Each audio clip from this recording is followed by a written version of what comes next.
One of the worst damages of Brexit is that the government realised that if they can deceive us about Brexit, then they can deceive us about anything. And they can deceive us about stealing hundreds of millions of pounds for public money and people dying as a result. I really find it difficult to convey how angry I feel about this. And part of the problem is that we've had scandal after scandal, corruption after corruption. Each one is followed by another, and there is just distraction going on. Boris Johnson goes up to South Shields and asks how many people have popped round the corner several hundred miles away to Peppa Pig World, and loses his place in the notes, and suddenly everybody's talking about that. And yes, it does matter that we've got an incompetent prime minister, and one that doesn't understand the North and doesn't understand the audience and doesn't understand the business and doesn't understand conducting himself properly. But it's distraction. And, you know, early in 2020, when news of these corrupt contracts leaked out, I and other people were trying to bring them more to public attention and thinking, you know, if this could just get aired in Parliament, then this scandal would be dealt with. But what's happened since then is gradually details of many of them have become known to the public. The National Audit Office has done a report, has identified this crony back channel. The Good Law Project and Led by Donkeys have made a video about it that you can see. And it's a dreadful scandal, but nobody has been sacked. Nobody has been accused of a criminal offence yet. The Good Law Project have thankfully undertaken a number of judicial reviews, and some of those will come to court. But the perpetrators are still in office. And I am appalled at the corruption and the waste, by the way. We have hundreds of millions of pounds. Dominic Cummings, you know, thankfully he and Hancock have gone, but Cummings saying, I want this hundreds of millions of pounds transferred to this company today. No ifs, no buts. So he was not just an advisor. But companies that had no track record in PPE or other medical supplies, supplying the wrong stuff, getting contracts because they were friends with Tory ministers, supplying the wrong stuff, some of which is sitting in storage in containers for which storage charges are being paid to those same Tory cronies.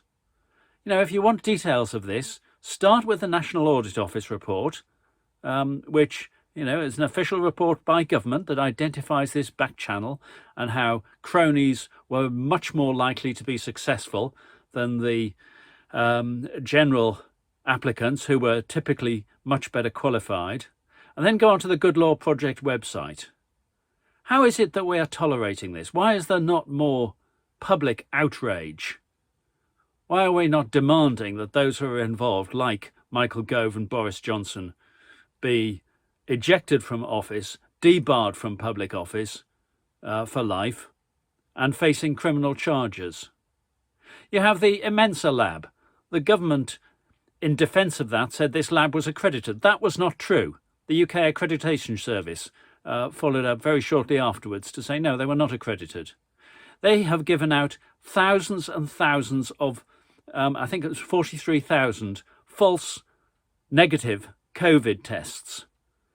And that's why subsequently, and I've got personal knowledge of this, intensive care wards in Cheltenham and Swindon and Bristol, whatever, were full up because the COVID rates in those areas, which is the areas that had received the false negative tests, had triple the rates of COVID compared to other places. Hundreds of millions of pounds have been wasted, and meanwhile we have broken our promises to the world's poor by cutting aid to 0.5% of GDP, and it's a cut actually of £4 billion, which may sound like a lot of money, but we've spent 37 billion on test and trace, including many consultants who are paid ridiculous amounts of money because Dido Harding is either corrupt or has no idea of cost control. We spent far more money than any other country did, and didn't particularly get better results. So I am outraged at the corruption in Britain, at the corruption in government. I hope you are too. And what I don't understand is why there are still people in the opinion polls who, when asked, say that they would vote for the Tories. You may believe in one lot of economic policies or another, but surely you need somebody honest to implement the policies that you're in favour of, whatever your political views. And the people that we have in senior positions at the moment, many of them are not honest and have favoured their cronies and have put their cronies into the House of Lords in return for £3 million donation. And Boris Johnson has said, what else can we do? We're not getting money from anywhere else. I think it's appalling. I think we all need to be more concerned about it. I think we're getting too used to it. We're getting deliberately distracted into stories of Peppa Pig. And the government is kicking the can down the road in terms of a public inquiry for coronavirus. And I'm not surprised. Boris Johnson doesn't want to be in front of that committee giving oral evidence, doesn't want to be owning up to the corrupt contracts that he's presided over, and Michael Gove similarly. But this is our money. Examples of waste.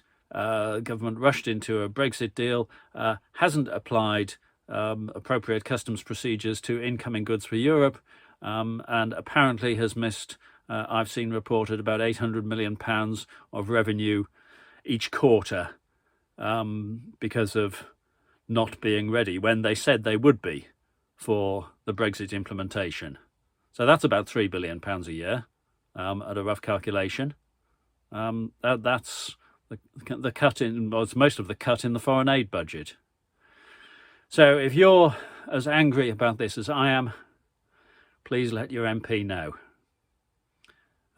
Government corruption is not acceptable. It's not what we're used to in Britain.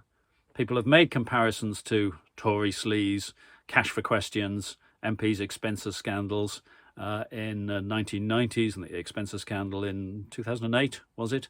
But those were dealt with. The difference now is that we've got government corruption that the government approves of and doesn't deal with. So, please, if you share my anger at that, write to your MP and demand that those who've been involved in the crony contracting depart from government. Thank you. Do subscribe to the channel if you find what I'm saying of value.